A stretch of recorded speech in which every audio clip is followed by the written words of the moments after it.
ಇಲ್ಲ ಅನ್ನುವಾಗ ಕಪ್ಪು ಗಟ್ಟಿಗೆ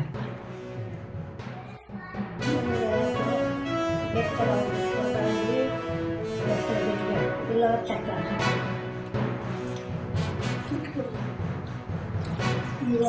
ಐದು ವರ್ಷ ಆಯ್ತು ಇಲ್ಲಿ 2 ವರ್ಷ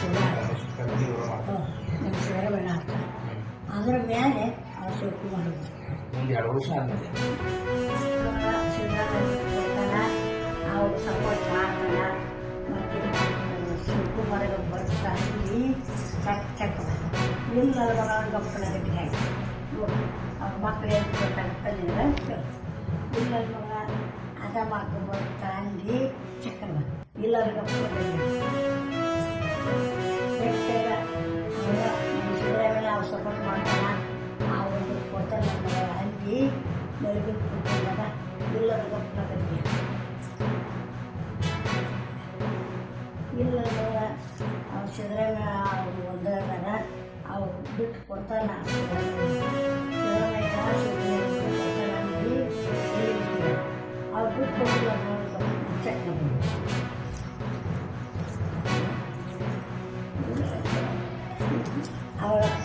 ಅವ್ರು ಬಿಟ್ಟು ಕೊಡ್ತಾರೆ ಸಪೋರ್ಟ್ ಐತಿ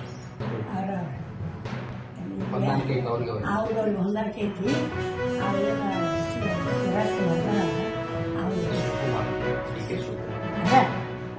ಆಗ ಶಿವಕುಮಾರ್ ಅಂತೀನಿ ನೀವು ಚೆನ್ನಾಗಿ ಈಗ 2 ವರ್ಷ ಸಿದ್ದರಾಮಯ್ಯ ಮಾಡಿದ್ರು ಈಗ ಅವ್ರ ಮೂಲಕನೇ ಹಸ್ತಾಂತರ ಆಗುತ್ತೆ ಅದಕ್ಕೆ ನಾವು ಭೇಟಿಯಾಗಿ ಬಂದ್ರೆ ತಮ್ಮ ದರ್ಶನ ಖುಷಿಯಿಂದ ಕೊಡ್ತಿರ್ತಾರೆ 2 ವರ್ಷ ಇನ್ನು 2 ವರ್ಷ ಶಿವಕುಮಾರ್ ಅವ ನೊಪ್ಪತ್ತು ಬಿಟ್ಟು ಕೊಡ್ತಾನೆ ನನ್ನ ಮಗಳ ಅಂಗಿ ಚಕ್ಕರ ಬರ್ತಾನೆ ಒಟ್ಟು ಬಿಟ್ಟು ಸಾಗತ್ತಾರೆ ಇಲ್ವ ನೊಪ್ಪತ್ತು ಬಿಟ್ಟು ಕೊಡ್ತಾನೆ ಅವರು ಸರಿಯಾದೈತೆ ಅಂಗಿ ಚಕ್ಕನ ಇಲ್ಲದ ಕೊಡ್ತಾರೆ ಇಲ್ಲದ ಮಗಳ ಆ ಮಗಳ ಏನು ಮನುಷ್ಯನ ತಗೋಬೇಡ ಅವ್ರು ಬಿಟ್ಟು ಕೊಡ್ತಾನೆ ಅಂಗಿ ಕೊಪ್ಪಳ ಗಟ್ಟಿಗೆ ಇಲ್ಲ ಚಕ್ಕನ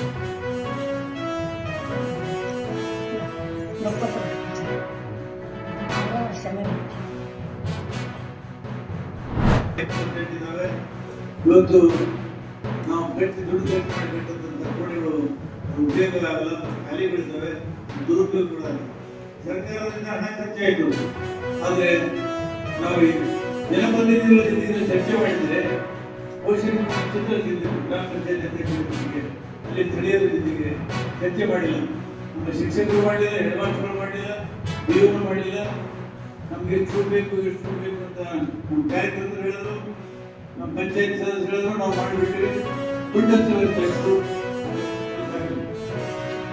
ಬಹಳ ಮುಖ್ಯವಾಗಿ ನಮ್ಮ ಪರಿಸರವನ್ನು ಕಾಪಾಡುವಂಥದ್ದು ಇವತ್ತಿನ ಜಗತ್ತಿನ ಅತ್ಯಂತ ಜರೂರಿ ಕೆಲಸವಾಗಿದೆ. ಜಗತ್ತಿನಲ್ಲಿ ಇವತ್ತು ತಾಪಮಾನ ದಿನದಿಂದ ಹೆಚ್ಚಾ ಇದೆ. ಈ ತಾಪಮಾನದಿಂದ ಅನೇಕ ದುಷ್ಪರಿಣಾಮಗಳು ಆಗ್ತಾ ಇದ್ದಾವೆ. ಆ ತಾಪಮಾನವನ್ನು ತಗ್ಗಿಸಬೇಕಾದ್ರೆ ನಾವೆಲ್ಲ ಕಡೆ ಅರಣ್ಯವನ್ನು ಬೆಳೆಸಬೇಕು.